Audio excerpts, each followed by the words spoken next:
Ayun, sobrang nakaka-proud na finally 7 years old na si Miggy. Actually, 8 years ago, I've been praying na sana magkaroon kami ng baby. And then, answered prayer na binigay sa amin ni God si Miggy. And right now, sobrang overwhelming yung happiness and at the same time, sobrang saya naming mag-asawa dahil yun nga, 7 years old na and malaki na si Miggy.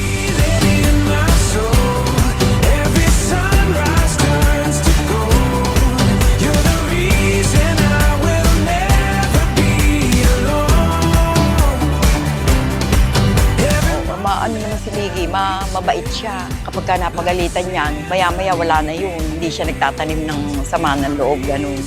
Kasi nga, lagi ko siyang binabawal na maglikot. Ganun si Miggy. Pero mabait na bata, mabait siya.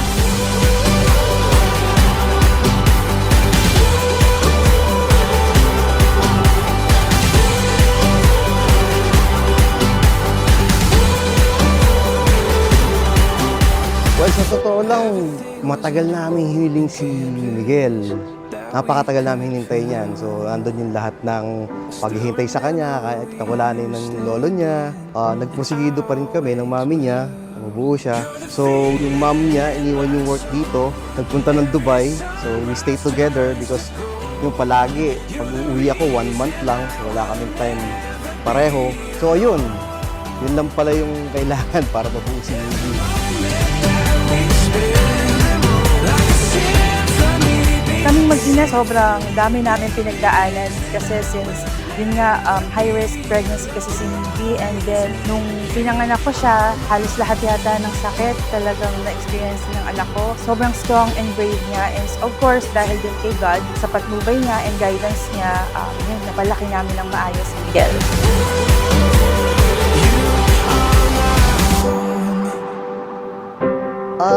Sa totoo lang, unang kong nakita kay Miguel, 6 months siya dun sa tiyan ng mami niya. Nag-decide kami na umuwi na yung mom niya na dito na siya ipanganak. The saddest thing is, saddest part, wala ako nung pinanganak si Miggy. Masakit man sa akin, pero kailangan ko magsakripisyo para sa kanya. Kahit ang first baby namin, wala ako dun sa tabi niya. Pero binibigay ko naman lahat ng best ko para sa kanya. Ayoko rin maranasan yung naranasan ko nung bata ako. Gusto ko, may bigay ko lahat ng gusto niya. At lumaki siyang maayos, mabait na bata.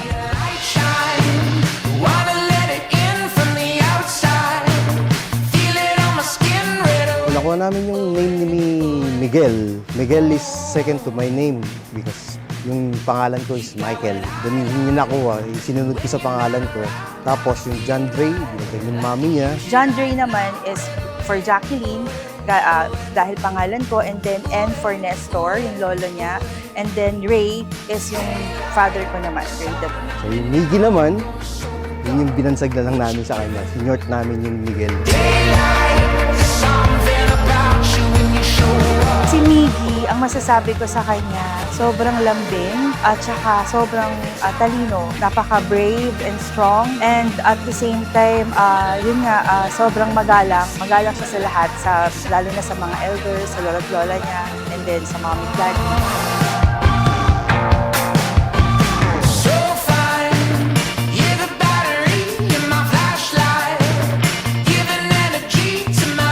Happy birthday, Miggy! Pagbutihin mo yung pag-aaral mo, magpakabait ka po, tapos sana matuto kang magpakumbaba, gano'n, tsaka mapagmahal sa magulang. Yun na po, tapos ka ng pag-aaral mo.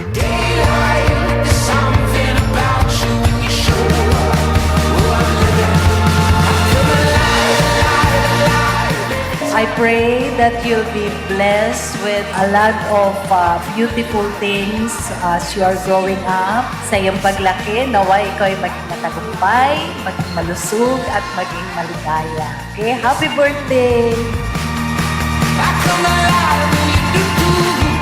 Ang pangarap ko lang kay Miggy, number 1 is of course, lumaki siya na may takot sa Panginoon. Second is yun, gusto ko maging masaya siya and sundin lang niya kung ano nasa puso niya. And ang lagi ko sinasabi sa kanya, lagi na pipiliin na maging mabuting tao. Kasi since nag-iisa siyang anak, as I mentioned, na kapag kind-hearted ka, marami magmamahal sa'yo kahit saan siya makarating. Sana lumaki kang malakas, malusog, siya hindi nagkakasakit. Papasalamat ako at nagkaroon akong katulad ng gwapo. Happy birthday, Miggy! Wish ko sa'yo, sana lumaki kang mabait na bata, yung magalang, gaya ng papalaki sa amin ng mga magulang ko, matutong gumalang sa nakakatanda. Tapos focus ka lang sa goals mo. Sa akin, ang pangarap ko, basta maging maayos lang yung buhay mo. Nandito naman ako palagi.